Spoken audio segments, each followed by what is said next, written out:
ఇష్టానుసారంగా చేశారు. తర్వాత కోర్టు పోయి మన వాళ్ళు ఇది చేసే పరిస్థితి. ఇంటి ఎన్జిటి అయితే 5 కోట్లు ఫైన్ కూడా వేశారు. నెక్స్ట్ ఇది రిషికొండ. నెక్స్ట్ బంగ్లా లేదా? నెక్స్ట్ మరి చూడండి, ఎవడైనా చేస్తాడండి ఈ పని. ఎంత కొవ్వు ఉండాలండి మనుషులకి. దాన్ని మాట్లాడతారు. ఇప్పుడు ఆ బిల్డింగ్ ఎందుకు కట్టారంటే ప్రెసిడెంట్ ఆఫ్ ఇండియా వస్తాడంట, ప్రైమ్ మినిస్టర్ వస్తారంట, వాళ్ళ గెస్ట్ హౌస్ కింద వీళ్ళు కట్టారంట. ప్యాలెస్ ప్యాలెస్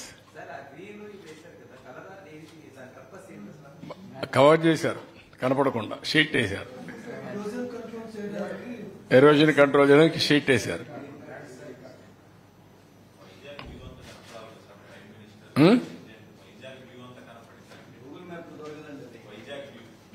లేదా అమెరికా ప్రెసిడెంట్ చేస్తాడేమో. అంటే ఎంత అజం ఉండాలి ఒక వ్యక్తికి. 500 కోట్ల రూపాయలు కట్టి ప్యాలెస్ కట్టుకున్న వ్యక్తులు వీళ్ళు మాట్లాడతారు. ఇప్పుడు ఏం చేయాలని అడుగుతున్నారు అందరూ. దాన్ని ఏం చేయాలి నాకైతే అర్థం కాలేదు, మీరే చెప్పాలా. ఇలాంటివి అరాచకాలకు పరాకాష్ట. ఇలాంటి ఆలోచన విధానం ప్రజలకు సేవకులుగా ఉండాలి తప్ప రాజులు కాదు, రారాజులు కాదు. అవన్నీ అయిపోయినాయి. ఇంకా వీళ్ళలో మార్పు రాలేదు. ఇది ప్రజాధనాన్ని అడ్డంగా దుర్వినియోగం చేయడం. ఫారెస్ట్ అనేది ఋషికొండ అనేది ఋషులు అక్కడ తపస్సు చేసిన ప్రాంతం. అది ఒకప్పుడు ఎవరైనా సరే విశాఖపట్నానికి వస్తే ఈ కొండ చూసిన తర్వాత మేము విశాఖపట్నం వచ్చామని ఈ ఓడలు ఇవన్నీ వచ్చినప్పుడు, పడవలు వచ్చినప్పుడు చూసుకునేవారు. అలాంటి ఋషి కొండకు కూడా ఇది చేసే పరిస్థితి వచ్చారు. అక్కడ ఎర్ర దెబ్బలు అవన్నీ అయిపోయినాయి. అవేం కనపడవు ఇప్పుడు. లేవు కదా, అన్ని పోయినాయి కదా, అయిపోయినాయి, మింగేశారు అవన్నీ. అది ఎంత బ్యూటిఫుల్ గా ఉందంటే నేను టూరిజాన్ని ప్రమోట్ చేయడానికి దాన్ని అంతా రిజర్వ్ చేసి ఒక కొన్ని వందల సంవత్సరాల్లో అలాంటివన్నీ ఏర్పడతా ఉంటాయి. భూమిలో వచ్చే మార్పులు కానీ ఆ పర్టికులర్ గా ఉండే దీంట్లో రియాక్షన్స్ కానీ దానివల్ల వస్తాయి. అవి కూడా పోయే పరిస్థితికి వచ్చాయి. సో నెక్స్ట్ ఇది ఈరోజు నేను ప్రజలందరికీ విజ్ఞప్తి చేస్తున్నాం. మీ భూములు ఎవరైనా కొట్టేసినా, మీ అసైన్మెంట్ భూములు బలవంతంగా లాగేసుకొని ఫ్రీ హోల్డ్ చేసుకున్నా, లేకపోతే మీకు తెలిసి ఎక్కడైనా అరాచకాలు అన్యాయాలు చేసి ప్రభుత్వ భూములు కానీ ప్రైవేటు భూములకు కానీ హాని తలపెట్టిన వ్యక్తులుంటే అవన్నీ మాకు చెప్పండి. మళ్లీ తిరిగి మీకు ఇప్పించే బాధ్యత మాది. చట్ట వ్యతిరేకంగా ఆక్యుపై చేసుకున్న వాళ్ళని పనిష్ చేసే బాధ్యత కూడా తీసుకుంటాం. 2 ఖనిజ సంపద, భూగర్భ ఖనిజ సంపద సమాజ హితం కోసం ఉపయోగించుకోవాలి. అది కూడా వాల్యూ అడిషన్కి వెళ్ళాలి తప్ప ఇష్టానుసారంగా